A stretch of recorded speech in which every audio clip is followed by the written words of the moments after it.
सर्वप्रथम सर्व स्वामी भक्तांचे पुन्हा एकदा खूप खूप मनापासून स्वागत आहे। आज आपण बारामती येथील रहिवासी असलेल्या एका स्वामी सेवेकरी ताईंचा सुंदर असा अनुभव बघणार आहोत। हा अनुभव ऐकल्यानंतर आपल्याला कळणार आहे की स्वामींनी एकदा जर आपल्या भक्ताचा हात पकडला तर ते कधीही सोडत नाही। भक्त जरी स्वामींना विसरला पण स्वामी त्याला कधीच विसरत नाही। स्वामी त्याला पुन्हा त्यांची आठवण करून देतात आणि त्याला सेवेमध्ये घेतात आणि त्याला खूप साऱ्या संकटातून कशा प्रकारे बाहेर काढतात या अनुभवातून आपल्याला हेच शिकायला मिळणार आहे। त्यामुळे हा अनुभव अगदी शेवटपर्यंत प्रत्येक स्वामी भक्तांनी बघावा। चला तर मग आपण वेळ न लावता ताईंच्या शब्दात अनुभवाला सुरुवात करूया। ताई म्हणतात, सर्वप्रथम सर्वांना श्री स्वामी समर्थ महाराजांच्या चरणी त्रिवार वंदन। स्वामी भक्तांनो, आज मी माझ्या जीवनातील सर्वात मोठा अनुभव तुमच्यासोबत शेअर करत आहे। मी लहानपणापासूनच स्वामींच्या सेवेत नव्हती। मी जेव्हा कॉलेजला होती तेव्हा आमचे एक शिक्षक होते, ते आम्हाला स्वामींविषयी सांगत असायचे। ते त्यांचं लेक्चर असलं की ते यायचे।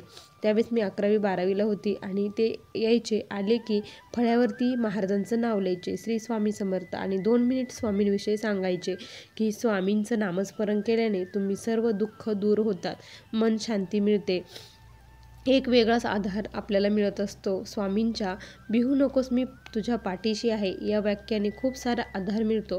प्रत्येक संकटाला सामोरं जाण्याची शक्ती मिळत असते। त्यामुळे तुम्हाला जर कधी वाटलं तर तुम्ही अक्कलकोटला जावा, असं ते प्रत्येक वेळेस आम्हाला सांगायचे। पण त्यावेळेस असं काही एवढं हे नव्हतं, पण सर सांगायचे म्हणून मी देखील वहीवरती स्वामींचं नाम लिहित असायचे, श्री स्वामी समर्थ लिहित बसायचे। कधी वेळ असेल तर वहीवरती स्वामी समर्थांचं नाव मी लिहित असायचे। त्यानंतर 11वी-12वी झाली आणि पुन्हा स्वामी पूर्ण विसरून गेले की स्वामी माझ्या जीवनात कधी आले होते हे देखील मला आठवण राहिली नाही। त्यानंतर 2 वर्षांनीच माझं लग्न करून देण्यात आलं। लग्न झाल्यानंतर माझे मिस्टर हे आर्मीमध्ये आहे। ते जम्मू काश्मीरला श्रीनगर येथे त्यांची ड्युटी होती, त्यामुळे ते मला कधी त्यांच्यासोबत नेत नव्हते। त्यामध्ये मला प्रेग्नन्सीही राहिली। प्रेग्नन्सी राहिल्यानंतर मला 2 मुले झाली आणि माझे मिस्टर तिकडेच असायचे। सुट्टी असली का घरी यायचे। त्यावेळेस मला त्यांची खूप आठवण यायची आणि खूप म्हणजे असं वाटायचं की त्यांनी पण मला त्यांच्यासोबत घेऊन जावं।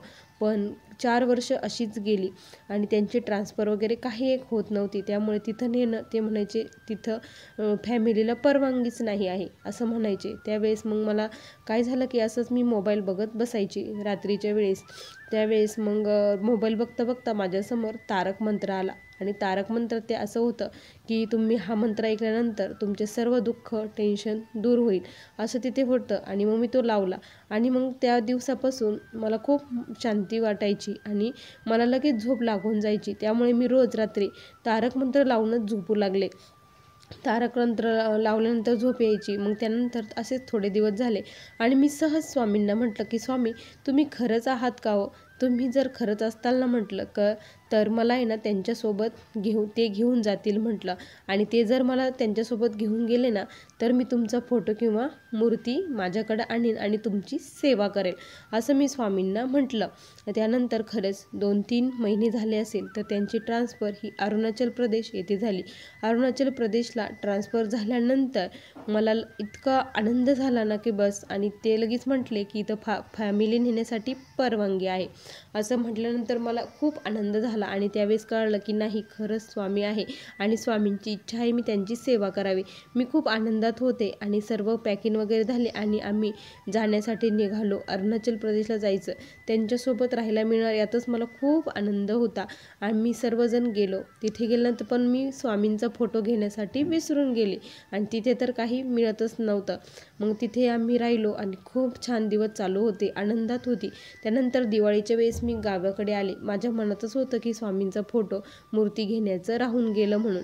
माझ्या सासूने देवाला नवस केला होता की मला जर पहिला मुलगा झाला तर मी तिथे नारळाचं तोरण बांधेन, आणि सासूबाईंचं तिकडे काही जाणंच झालं नाही। 3-4 वर्ष त्यांचा नवस तसंच राहिला। आम्ही आता घरी आल्यानंतर ते मला म्हणत होते, सासूबाई म्हणत होते की तुम्ही दोघेजण जा, मुलाला पण न्या आणि नवस फेडून या म्हणून माझा तेवढा। आणि मग मला असं वाटायचं की स्वामींचा फोटो मला आता कुठे मिळणार, इथे तर मठ नाही, काहीच नाही, मला स्वामींचा फोटो, मूर्ती पाहिजेच आहे असं मी म्हटलं। त्यानंतर त्यानंतर मग आम्ही नवस फेडण्यासाठी गेलो आणि तिथे गेल्यानंतर मंदिराच्या बाहेर जे स्टॉल लावलेले असतात ना, तिथे आम्ही म्हटलं नारळ वगैरे घ्यावं म्हणून तिथे थांबलो. आणि तिथे गेल्यानंतर माझी लक्ष तिथे त्या फोटोंवरती गेलं. तिथे मला स्वामींचा खूप छान फोटो दिसला आणि मी इतका आनंद झाला ना, का मी लगेच म्हटलं मला हा फोटो घ्यायचा आहे. फोटो घेतला, स्वामींची मूर्ती घेतली. त्यानंतर पुढे गेल्यानंतर तिथे स्वामीचरित्रही होतं. पुस्तकांमध्ये देवाचे धार्मिक पुस्तकं असतात, त्याच्यात पुस्तक होतं आणि मला काही माहीत नव्हतं स्वामीचरित्र कसं वाचायचं, स्वामी सेवा कशी करायची. पण मी ते घेतल्यानंतर आम्ही नवस फेडून आलो. खूप आनंद झाला आणि मग इकडे पुन्हा अरुणाचल प्रदेशला आलो. स्वामींचा फोटो मूर्ती घेऊन आली होती. आता स्वामींची सेवा घरात चालू होते. सारखा मनामध्ये तारक मंत्र आणि नामस्मरण ही सेवा माझी कंटिन्यूस चालू असते. स्वामी माझ्याकडून ती करून घेतात. मला एका जागेवर बसून सेवा करणं जमत नाही, पण अशी सेवा स्वामी माझ्याकडून करून घेतात. त्या दरम्यान काय झालं ना, की आम्ही तिथे जी रूम बघितली होती ना, ती जागा म्हणजे ती रूम ही खूप दूषित होती आणि इकडं रूम मिळणं हे खूप अवघड होतं. क्वार्टर्स हे थोडेच असतात, ते पूर्ण फुल असतात. सर्वजण आर्मीचे असल्यामुळे लवकर रूम भेटतच नाही. खूप रूम फुल असतात. एक रूम खाली झाली की लगेच तिथे दुसरी शिफ्टिंग असते. इतकी भयानक इथे परिस्थिती आहे. त्या दरम्यान आम्ही ज्या रूममध्ये राहत होतो ती जागा ही बाधित होती. हे आम्हाला अगोदर काही माहीत नव्हतं.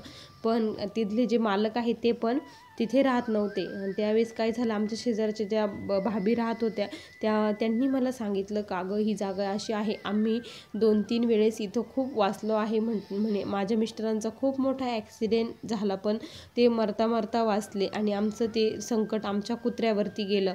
आणि तिथे ते लोक येतात ना, ते सांगत होते की इथे कुणीतरी अगोदर मृत्युमुखी पडलेला आहे, त्यामुळे त्याचा आत्मा इथे फिरतो. त्यांनी जेव्हापासून हे सांगितलं तेव्हापासून खूप प्रचंड भीती वाटायची.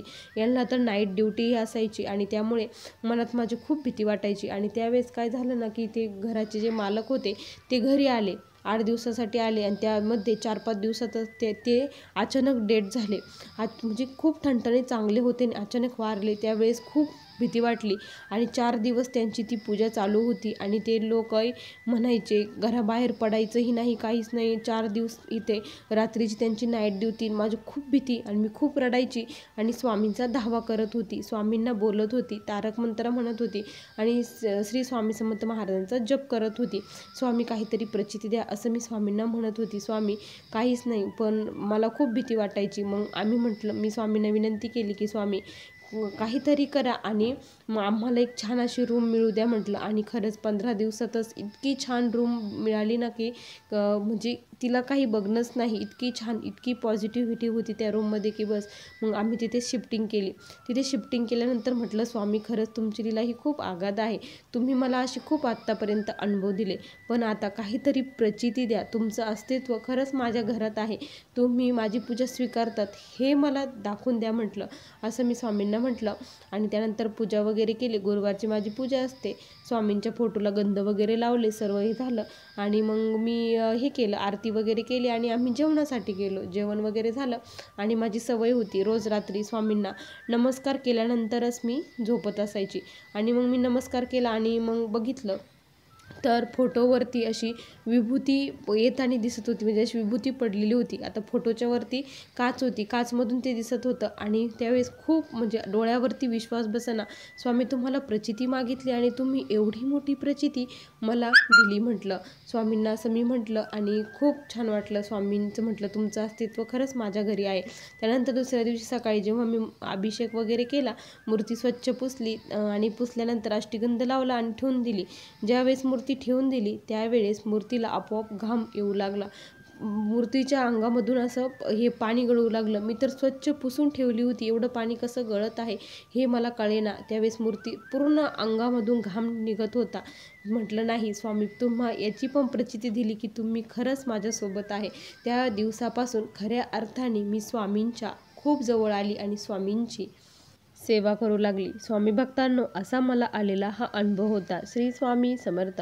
बघा स्वामी भक्तांनो, किती सुंदर अनुभव होता. तुम्हाला या ताईंचा अनुभव कसा वाटला नक्की कमेंटमध्ये कळवा. पुन्हा भेटूया अशा सुंदर अनुभवासोबत. तोपर्यंत सर्वांना श्री स्वामी समर्थ. जय जय स्वामी समर्थ. श्री गुरुदेव दत्त.